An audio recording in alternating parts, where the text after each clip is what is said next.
I'm often asked by patients whether they should go forward and get a procedure that is a fusion procedure in their neck, where the bones are married to each other with a cage and a plate, or if they should go for a more attractive option like an artificial disc, where the movement and integrity between the two vertebral bodies is still maintained. These two procedures can be confusing, and it can make it very hard for you to decide which one is better. Traditionally, a spinal fusion has been recommended over the last several decades. It's a proven technique that's been around for ages.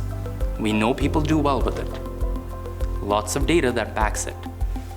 The negative of this is that you will lose some range of motion in your neck. Every level that you fuse, you're going to lose approximately 6 degrees range of motion. That may or may not be a big deal, but it adds up if you have multiple levels of cervical fusion. The other problem with a cervical fusion is that it puts stress on the levels above and the levels below due to a lever arm, and it leads to, unfortunately, more surgery down the road. How frequently? 20% chance over the next 20 years you may need additional surgery. On the other hand, we have the new kid on the block, which is the artificial disc. The benefits of an artificial disc are that you get to keep the range of motion. You see how there's the gliding motion that is preserved compared to a cervical fusion where the bones can no longer move. And many people say it avoids the adjacent level breakdown above and below. So the negative with an artificial disc, it's been around since the 2000s. We don't have much data on it. We are starting to develop and gather data on it, but we don't know what these are going to perform 40, 50, 60 years down the road. It's not necessarily right for everybody.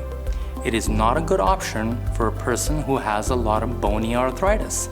If there's a lot of bony arthritis and the bones have already collapsed on each other and stuck to each other, you're not going to be able to put an artificial disc in between them and maintain that gliding motion and that mobility.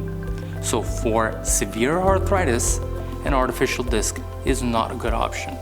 So it comes down to what your condition is. If it's a soft disc herniation, you value your range of motion, an artificial disc is a good option for you. On the other hand, if you're having a lot of arthritis that requires a lot of bony drilling, then you may have no choice but to go for a cervical fusion, which is a tried and tested model. The question of artificial disc versus a cervical fusion comes up every day in my office. And it's important to sit and discuss the pros and cons of each one of these options so that we make the right decision out of the gates. My goal is that you shouldn't need to get another surgery. And if we make the right decision, we're able to avoid further surgeries down the road.